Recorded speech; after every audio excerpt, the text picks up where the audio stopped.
আচ্ছা, ধন্যবাদ। যেটা হয়েছে, পাপ কাহিনীর শুটিং কিন্তু করেছি আমি 2 বছর আগে। সেটা জানেন তো? আমি জয় ভাইয়ের গোবর ফাঁস করে দিচ্ছি।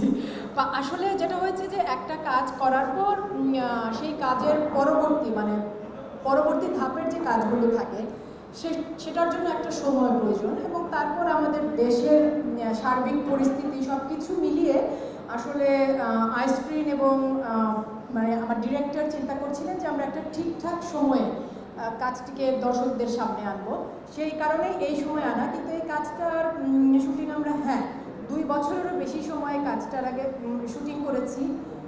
যখন আমরা 2 বছর আগে শুরু করেছি, আমরা অনেক দিন শুটিং করেছি। হ্যাঁ, মানে আমরা অনেকটা, আপনি যে প্রশ্নটা করেছেন যে বহেমিয়ান ঘোড়া শুটিং আমি পাপ কাহিনীর অনেক পরে করেছি, ঠিক আছে?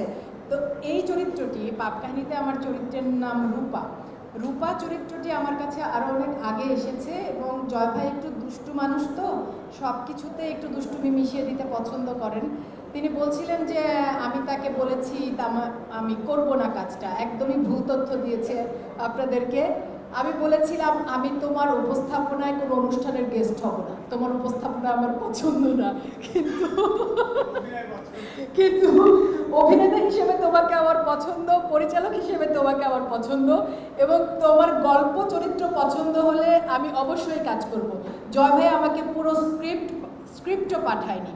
আমি যখন এটার আলোচনা হয় তখন আমি ছিলাম বকের শুটিং, একটা চরে, নেটওয়ার্ক পাওয়া যায় না, কোনো কিছু না। জয় ভাই আমাকে খুব ছোট্ট করে সিনপসিসটা পাঠিয়েছিল, এবং সেখানে লেখা ছিল যে রুনা এমন একজন মেয়ে, যে মেয়েটা তার স্বামীকে অন্ধের মতো বিশ্বাস করে এবং পৃথিবীর সবচাইতে বেশি ভালোবাসা ওই লোকটার প্রতি বোধ করে।